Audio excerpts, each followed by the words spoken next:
देश की सभी आंगनवाड़ी वर्कर हेल्पर बहनों को प्यार भरी नमस्कार, सत श्री अकाल। तो साथियों, मैं आप सबसे ये बताते हुए गौरव महसूस कर रही हूँ कि हमारे केरला के अंदर आंगनवाड़ी वर्कर हेल्पर का एक वेलफेयर बोर्ड का गठन हुआ है। वैसे तो ये गठन 2016 से हुआ था, तो अब हमारे मन में आया कि क्यों ना सभी बहनों को बता दिया जाए सोशल मीडिया के द्वारा, कि ताकि दूसरे राज्यों में भी इसके गठन के लिए चर्चा की जा सके। और साथियों, इसका जो गठन हुआ 2016 में, इसमें 11 मेंबरी एक कमेटी का गठन हुआ है, जिसमें विभाग के डायरेक्टर भी हैं और जो केंद्रीय फेडरेशन है अलग अलग जिनका सेंटर से संबंध है, उनका भी एक एक मेंबर इसके अंदर है। और एक सबसे अच्छी बात खुशी की ये है कि जैसे गवर्नमेंट कुछ वेलफेयर बोर्ड बनाती है किसी भी मांग को लेकर के, बट उसके चेयरमैन किसी अलग अलग कैटेगरी के लोगों को लगा देते हैं जिसका उस वेलफेयर बोर्ड से कोई लेना देना नहीं होता। बट इस वेलफेयर बोर्ड की जो चेयरपर्सन है वो हमारी आंगनवाड़ी वर्कर ही है। इस समय तीसरी चेयरपर्सन इस पे काम कर रही है। इससे पहले हमारी ही यूनियन की महासचिव थी कोमल कात्यानी, वो चेयरपर्सन रहे, अब वो रिटायर हो गए हैं। तो अभी हमारी जो यूनियन की महासचिव है कोमल प्रसन्ना कुमारी, वो इसके चेयरपर्सन है।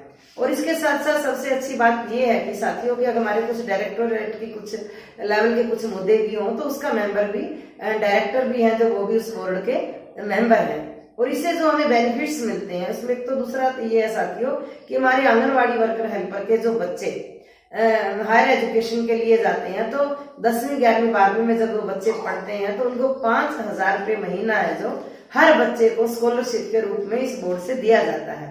दूसरा है साथियों, अगर आंगनवाड़ी वर्कर हेल्पर को घर बनाना है तो 1 लाख रुपए तक की राशि है जो 5 साल के लिए आपको सिर्फ 4% ब्याज पे आपको हाउस लोन के रूप में ये वेलफेयर बोर्ड है जो देता है। दूसरा है साथियों एजुकेशन लोन, 50,000 रुपए तक का एजुकेशन लोन हम अपने बच्चों के लिए 4% ब्याज पे, सालाना 4% ब्याज पे इस वेलफेयर बोर्ड से ले सकते हैं, जिससे हमारी एक बहुत बड़ी मदद हो सकती है।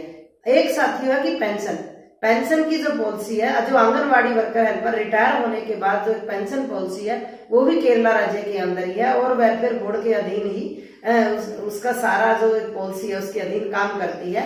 अभी जो पेंशन है वो हमारी टोटल मानदेय का 50% तो नहीं है, बट उसके लिए किसी भी तरह की कोई फैमिली की इनकम की कोई भी कंडीशंस नहीं है। जिस दिन वो रिटायर होगी उस रिटायर पॉलिसी के साथ जो लमसम राशि मिलेगी, उस लमसम राशि के साथ साथ 2500 रुपया वर्कर को पेंशन है और 1500 रुपया हेल्पर को पेंशन है। और इसमें और बाकी फैसिलिटीज जुड़वाने के लिए भी हमारा जो संगठन है वो लगातार कार्यरत है और संघर्षों में भी है। तो मैं सभी साथियों से यही कहना चाहती हूँ कि कुछ भी असंभव नहीं है और C2 है तो मुमकिन है।